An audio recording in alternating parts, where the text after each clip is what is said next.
Warning, the following opinions are that of my own and not of the larger whole of any fandom.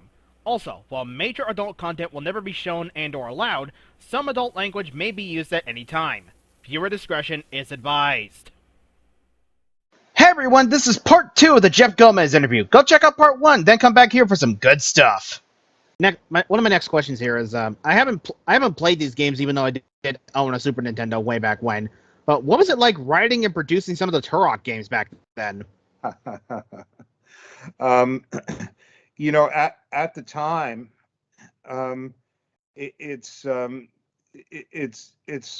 intimidating and it's overwhelming because you're not prepared to take on that responsibility. So I quite often was holding my breath, gritting my teeth and just moving forward as fast as I could. Um, with the Nintendo 64 platform, remember Turok was one of the first games to come out. So what I asked for was the specs for the Nintendo 64. I needed to learn what it could do in order to help design the game and tell the story of Turok on that platform. So by studying what it could do, what the features were, and what the potential was in the 64-bit kind of cartridge, it helped me to figure out what I could do and what I can't do. When you think back to those games, you really couldn't speak much. The music was, this thin little synth thing, which I loved. And you only had so many textures and so many polygons to play with. By learning all those things, I could create a game, a concept document that people wouldn't throw a desk at me. So I wouldn't be killed for asking for something ridiculous. And that really was how I got by in those old days, working on projects like Turok. That's nice. But yeah, this also is probably a relatively easy question to answer. But what kind of hobbies do you like to do in order to wind down from a day of work? Some complain that I after a hard day's work in fantasy and science fiction, I'll go and watch fantasy and science fiction on on the streaming services. um, I have a dog. I bicycle ride with my dog. Actually, I've learned relatively late in life that when you expose yourself to nature, to the outdoors, and so forth, different patterns, imagery actually helps to stimulate the brain and fire the imagination so that when you go back behind the computer systems, you have something new.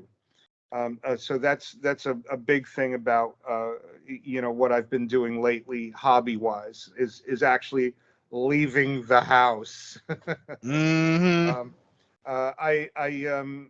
I've been getting back into fantasy role playing games, old fashioned. Nice. Throw the dice, and I'm the dungeon master, and we're gonna have some fun here. So that's next on my agenda. Nice. I'm actually I'm a little sad because I haven't gotten an update about him yet. But my creative supports personal support worker Ross. He's actually in the hospital right now with pneumonia brought on by COVID. Oh my gosh. Thankfully he's doing very darn well. Last I heard from his girlfriend, he was only 50% on the ventilator. So he's actually doing a heck of a lot better than I thought he would. I was worried he would die, but thankfully he's not. Thank God. Good. So hopefully he'll be able to get out of the hospital. Well, I would hope around Thanksgiving. That's probably being generous. Well, people have recovered relatively quickly once they get past the hump. So let's keep our fingers crossed for them. Yeah. Let's Yeah. Another relative easy question. What kind of shows and movies do you like to watch? Of course, obviously, fantasy and science fiction. That's one of them. Yeah, I am fascinated with how the media has changed, particularly over the past few years. Um, uh, if you were to tell me in the 1990s that there would be global television networks, a singular network that was capable of streaming out to the entire planet, I'd have said, well, that's science fiction. And yet here we are. And what that's done that's really fascinating is that it's exposed us to content from overseas. Yeah. So anime has exploded. We're watching, foreign movies and international streaming, and of course, everything's busted wide open with Squid Game. The Oh fact yeah, that Squid Game. that I haven't seen much of Squid Game, but I have heard it's good. well, it's really good. It's strangely good. I've seen a good deal of K drama, and this is truly cinematic work that has a level of sensitivity despite its violence that I think has warmed the hearts of Westerners. And and what this does, Jesse, is Mhm. it makes Western fans open to these new forms. What I really am hoping is that there is a new and growing appreciation for Tokusatsu. Oh yeah, yeah. So that when it's time for Ultraman to really explode here, it won't just be with animation. It'll be with live Yeah. action as well. Yeah, I also can't wait for the that Ultraman anime series that come out with season 2. Although they will have to replace the voice actor for Taro that was recent that had to go recently on hiatus. Sorry about that. Yeah, it's probably fine though. It I've kind I've seen bits of season 2. It is awesome. Uh, of you know, not wait for that. there's a lot more competition for anime Ultraman on Netflix, but I think this will stand up to the competition. Oh yeah. Yeah, speaking of that, honestly, if you have watched any of them, what are your favorite shows in the Ultraman franchise? Wow, I've seen a whole lot of them.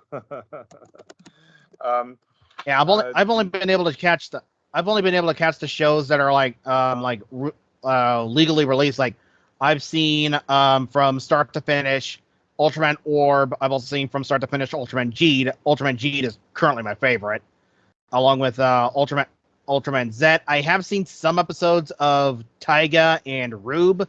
Rube wasn't really my favorite because it was a bit too comedy focused.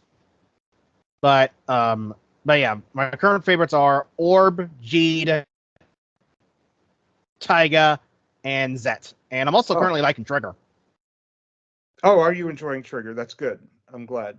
Um, Yeah, I am. I actually really want to get that. I really want to get that new version of the sense I can transform into a gun.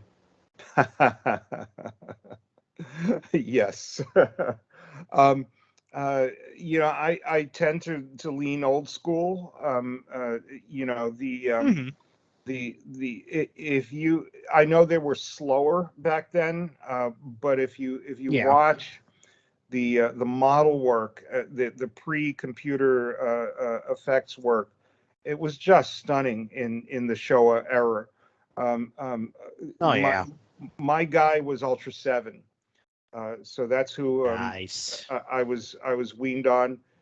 There was a level of deep seriousness to those shows. They got rough. There was some violence there. I loved the kaiju design. They really put a lot of work into making those kaiju look great, competitive with the Toho kaiju. Mm-hmm. Um, And I really loved the suit design for the Science Patrol back then. Yeah. It was great stuff. I have a new respect for the Return of Ultraman, which I had not seen when I was younger and just saw recently. They truly maintained that level of quality. Really, really interesting stuff. Zet was awesome. I truly enjoyed it.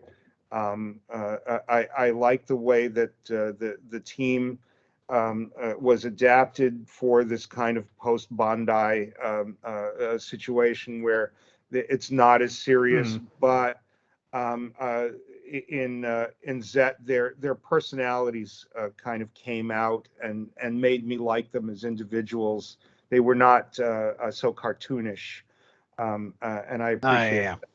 Yeah. Oh man, yeah. Zet was a really damn good show. Hopefully that could get put on DVD sometime. Without a doubt. All right. Well, skipping the Kaiju combat question because we answered that all the way back in question number 2. So, what are your thoughts on some of the other Tokusatsu franchises like Super Sentai, Power Rangers, Kamen Rider, and Godzilla? That's my jam, Jesse. My first great love in all of global popular culture was Godzilla. He was. Nice. I wanted to be Godzilla. He was just awesome. The fact that that character evolved over the course of many movies and sometimes changed fairly radically, forcing me to kind of try to fill in the blanks and so forth in between films.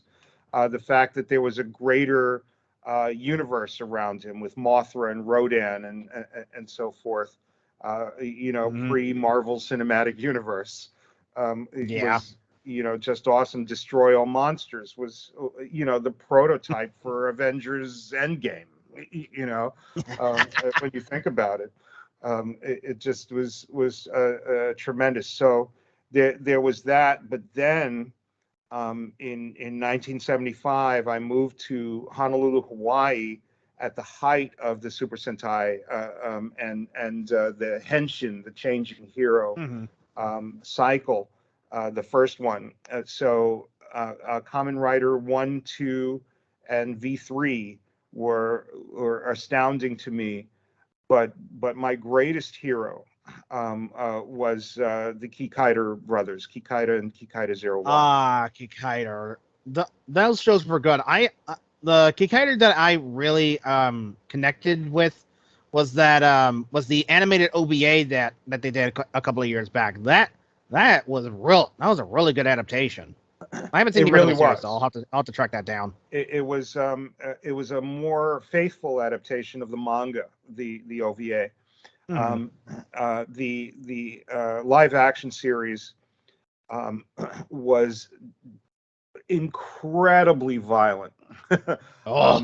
And Possibly more violent than Covenant or Amazon. Well, now you're because that guy was chopping off limbs left, right, and center. That is true. That is true.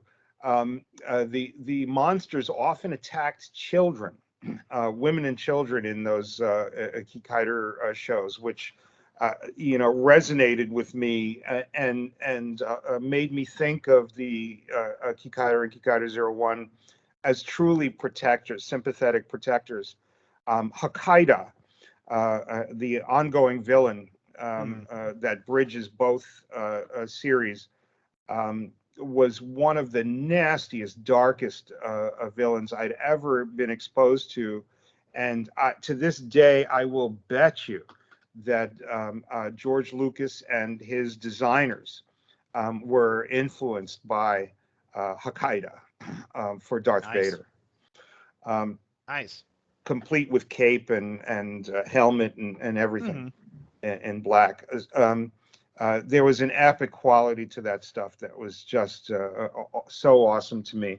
The Super Sentai, the Go Ranger stuff that became Power Rangers Mhm. through Saban, was cool and okay with me. But they progressively got a little bit less serious Mhm. and more of a goof sometimes. That was okay, but I loved the darker, more serious content when I was a kid. Okay, yeah, I can agree with that. I also really do like. I also really did like that Keita Mamiya did a long back where they actually made Hokkaido the star of his own movie. Awesome. Yeah, And I it was a actually have the bizarre movie, very strange yeah, I thing. actually have the DVD of that. I actually have the DVD of that movie somewhere in my shelf. I don't listen to the dub of the Hokkaido movie because the dub cast was kind of bad. But I normally pop it in whenever I want to watch it again. Well, that's awesome. It's interesting. So you've seen that, but have not seen the original Kikaider TV Yeah, show. I have not seen the original Kikaider and Kikaider Zero One series, but I have seen the animated OVAs, and of course Right, I have seen the Hokkaido movie. right. And Yeah. I was like, as soon as I saw like one of the final bosses of the Hokkaido movie, I was like, this looks like Kikaider if H.R. Geiger designed it. There you go. Pretty sure, pretty sure he would I love how the probably would have Japanese had are a hand in able. designing that thing. I love how the Japanese are able to switch perspectives that way, Yeah. and grant redemption even to some of the darkest villains. That stuff predated, Buffy and Angel, where Angel suddenly became a good guy and so forth. Mhm. It goes back further, and the Japanese did it first. Yeah, I was like, I know some people don't like in most recent stories that villains are often redeemed and they should stay villains. It's like, if the story is written well, I really don't mind the villains becoming like either normal heroes or anti-heroes. Right. It's like if they become anti-heroes after their redemption, then that's perfectly fine with me. The key is in how the perspective shifts to me. When you stand in their boots and start to understand the world the way they did, and then start developing them, that's really interesting. It creates a depolarized universe. It gives you insight into lots of different types of characters, and that's interesting to me. Mm-hmm. Yeah, next one up, though, I guess this is technically two because they're both kind of the same thing. What are your opinions regarding the creative process on the Ultraman Marvel comics that Kyle Higgins wrote? I interviewed him recently in a text form, and he's been doing great on those things. How much do you and Starlight Runner have on the Ultraman comics in terms of input? And what have you thought about the reception of those comics? Because I know some fans were confused regarding the changes to continuity and characters. The comics are my responsibility. I was intrinsically involved in the negotiation for Marvel to do the comics, and I am creatively supervising. We're credited in the comics as Nice. uh, I'll have um, to look for those credits next time uh, I check. transmedia producers. So um, the the reason to have a Marvel Ultraman comic book is not to simply recreate Ultraman in comic book form. Mm, It's to understand the Marvel take on Ultraman. What are the things that mm, Marvel does well, and how can they apply to Ultraman without altering the fundamental messaging of Ultraman? See how important it is mm, to have that messaging and to understand it. The first thing I did was that we, Tsuburaya and myself and the licensing group, granted Marvel its own dimension, its own Ultraman reality, right? Just mm, like there are different realities across all the different series, this one is a different reality. It is canonical Do you hear that, Mhm. Jesse? Yeah. It is a canonical reality. It's not a made-up thing that doesn't matter, and so forth.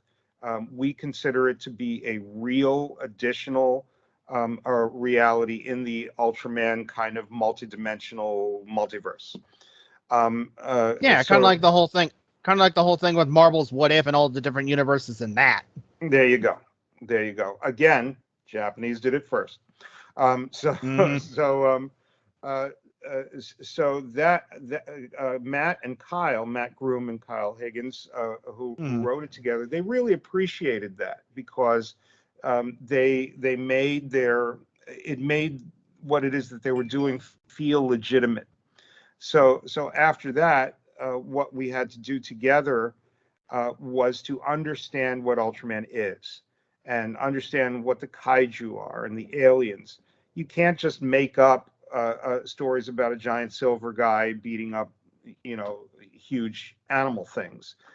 You have to understand Mhm. fundamentally what Ultraman is about and why and who he is, what he will and will not do.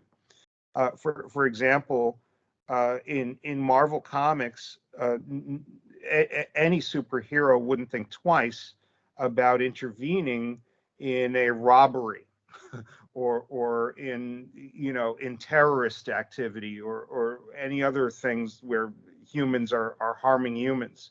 Ultras Mhm. very rarely get involved in that sort of thing. It's not up to them.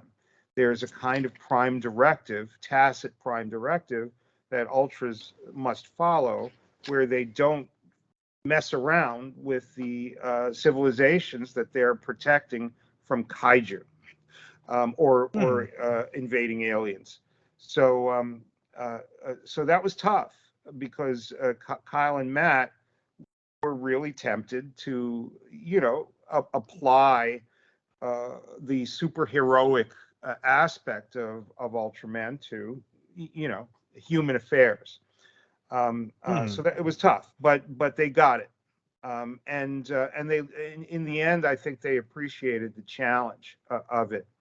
So those are the sorts of things that are so much fun to talk about and so much fun to work with. And they turned out some pretty, I think, fantastic stories. There's the Rise of Ultraman. Then there was the Mhm. Trials of Ultraman. On the very last page of Trials, we see Ultra Seven, and Yeah, understand I was why. like, that's a wham shot if I've ever seen one. I begged them for it, and they gave it to me. You'll You note actually had to beg them for an Ultra 7 appearance in the book? it is Ultra Seven. If you get my drift, that's how you Oh, could man. tell Gomez was involved. Of all the Yeah. ultras, Ultra Seven. So and I have a good notion that there'll be some more Ultraman comics from Marvel. Knock wood. Yeah, knock on wood. Well, springboarding off that, which Ultraman or what other Tsuburaya production or property would you like to hope to have a Marvel Comics adaptation? Oh, I want as many of them as possible. Nice. Yeah. The key. First of all, I don't want to assert any more on Kyle and Matt. Mhm. They're free to choose.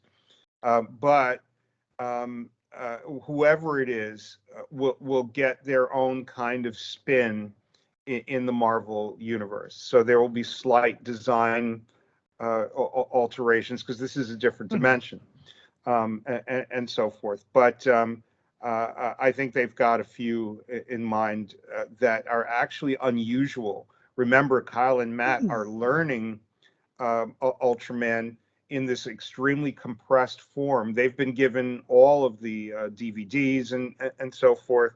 So you might see an Ultra that is not a Showa Ultra Nice. show up, and that's really exciting to me as well.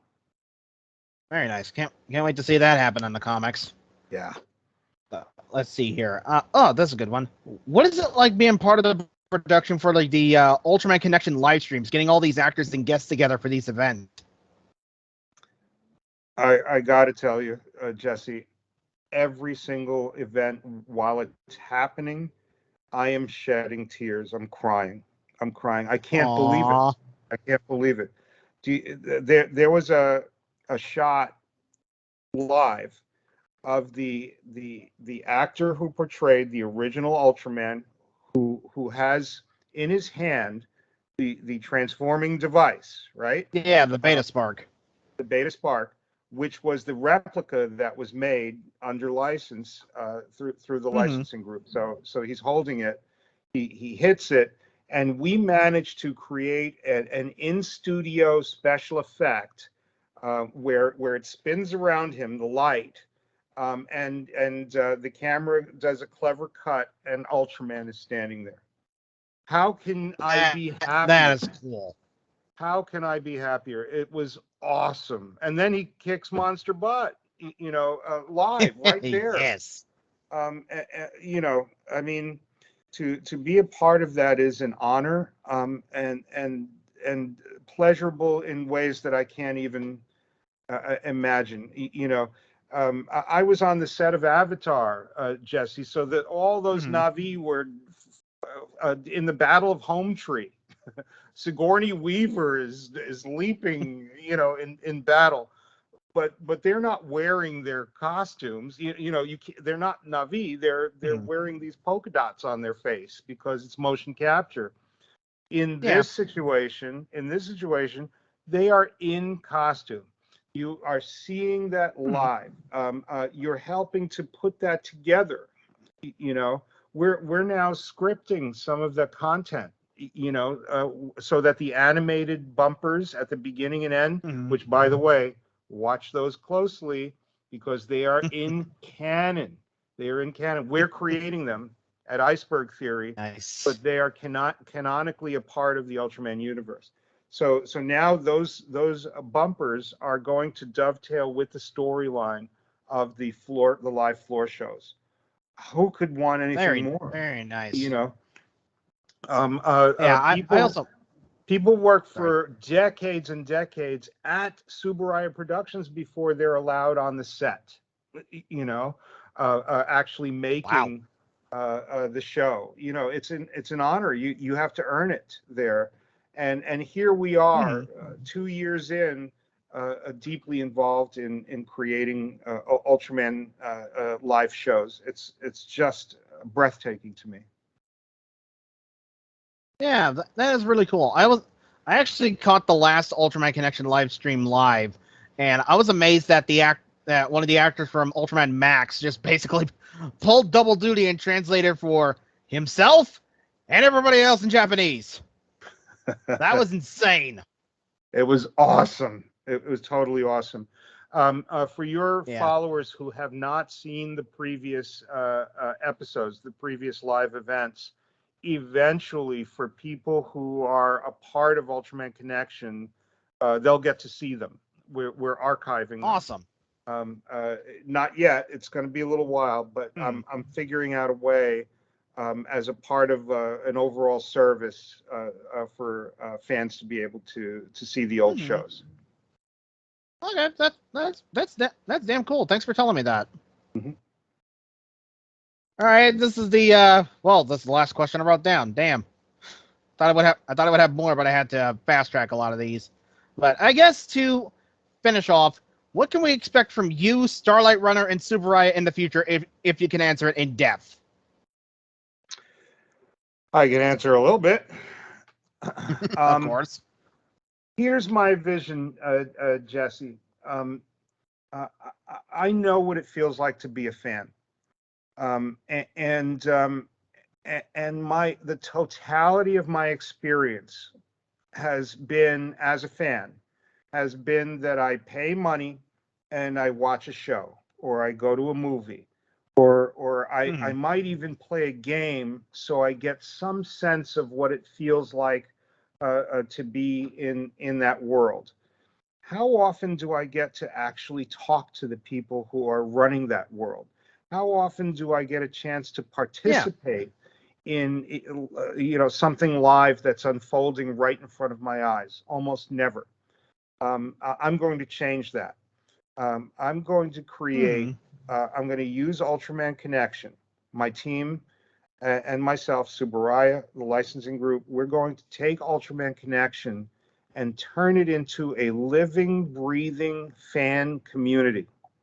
A community that encourages fans to express themselves, to criticize us, to contribute creatively to us, to tell us what they want, and to interact with the M78 universe in all kinds of different ways, and that'll be where creators like Kyle and Matt, or CB Cebulski, or myself, or the actors and writers and directors of the various series, and the Netflix people, by the way, which includes Lucasfilm. Lucasfilm is animating the Ultraman feature film for Netflix. I want all of them to be able to come together, hang out, talk, and share our excitement for this property. Yeah, that's the future. I also want the site to be something that you could show your friends and say, check out how cool this is. You could learn everything you need to know about these characters right here on the site. We're going to create more stuff for noobs and tuck it away somewhere.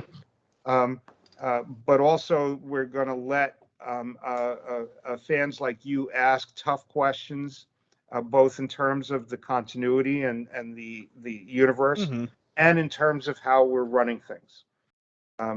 So that's my dream for Ultraman Connection, and it's in the process, I think, of coming true. Very nice. Yeah, that's also the kind of thing that I've realized with me doing interviews. Is like, I've had to figure out a way of doing things that I was not accustomed to. Like, as I've told my followers on my YouTube and my Twitter, and even a few times on my Instagram, believe it or not, that I'm actually autistic. I'm on the autism spectrum, Asperger's to be precise. High functioning, but thank God. And a lot of the stuff that is really personal to me, especially when I've had a really, really terrible bad day. Like there was a time when my when our previous landlord was going to kick us out by the end of May, or we would be homeless. I didn't handle that situation that well, and this was like back in 2017, and we got into the house that I'm currently in right now in April of 2018. So that was insane. And then there was just some of the other things where I've had to really think about what I wanted to do for my own future. Like I've basically retired from actually reviewing all the different shows that I love. Like I would use video footage from all over and actually make comedic fair use reviews with them. Of course, I've had to retire from that, and now with Hero Club, I can basically do those reviews in text format with articles, and that's been honestly really good for me. I actually need to get back on writing the Dino Fury episodes, believe it or not. And that the other thing is that with the interviews that I'm doing, I'm basically learning all new stuff every time I do an interview. It's like every time I ask a different question to a different voice actor or even you, I'm learning all kinds of new stuff that I never thought I would be able to do. It's like, just this year alone, I've interviewed several high-profile actors. It's like, I never thought I would even get to interview David Kaye, and even then, I had to wait a while because he was doing the audio work for the new Ratchet and Clank game because he was the character Clank in that game, and David Kaye was also dubbing the character Sesshomaru in the anime Yashahime, which is the Inuyasha sequel. Yes. So I had to wait for him, and we got that done in We actually got that done in June, and I sat on the footage until like August 4th, which was my birthday. So, Wow. oops. And I also have I don't have many Ultraman DX toys. I really need to fix that. I got a couple of figure arts, but one of the things I got from a box thanks to my friend is this little thing right here. The Oh, Ultraman Saga transformation brace from Ultraman Saga, that's the movie. awesome. Awesome. I want It it. doesn't come with the brace, but I can easily Sure. make that with fabric from Joann's. Absolutely. Jesse, let me tell you something. Hmm. I am on the, for most of my life, I've been on the OCD spectrum, I have a little which, bit of OCD myself. yes, there's an adjacency sometimes. So I have, as a younger person, I did a lot of rocking. I did a lot of gazing out into space in fugue states and things like that. Hmm. We're neurodiverse. The thing that has benefited me about neurodiversity is that sometimes we are fantastic at cataloging and remembering incredible amounts of detail. In order Hmm. to help people build their story worlds, I have to remember a lot of bits of information. And I have to be able to draw from that database and be creative with it in order to advise my clients and my partners properly. So Yeah.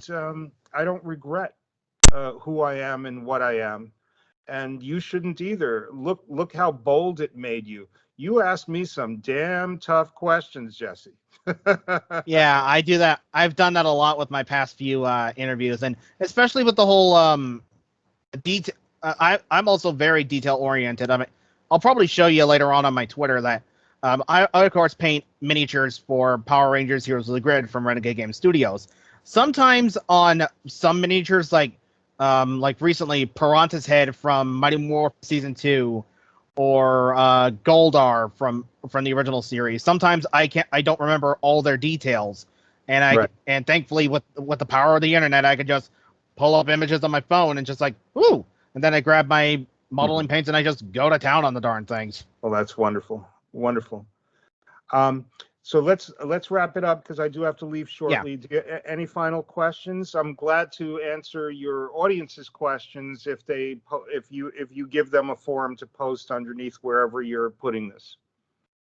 yeah. I after we finish this, I'm definitely going to try and start editing it as soon as I can, and Mhm. right when the interview goes live on YouTube around Halloween, I will definitely tweet it out, tag you in the process, and if any of my people have any further questions they want to ask you, they can just ask them in a tweet, and we both can answer them as Perfect. best we can.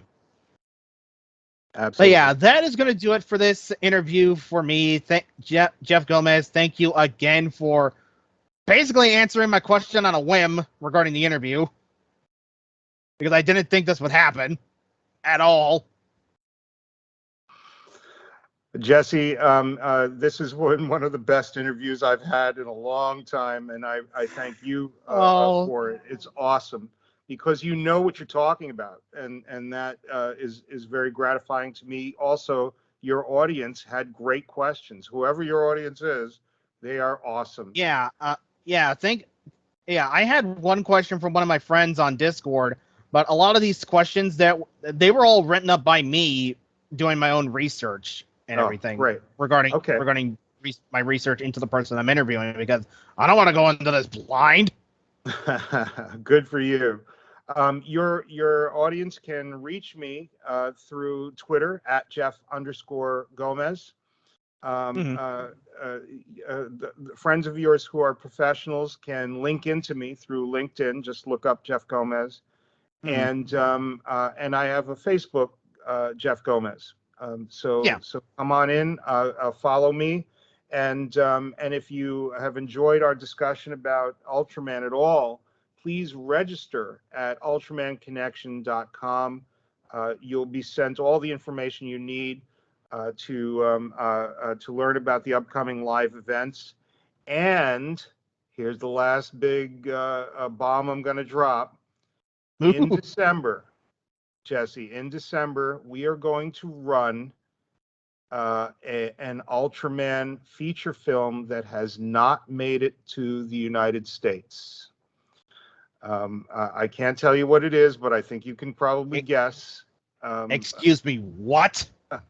We are going right off Ultraman Connection.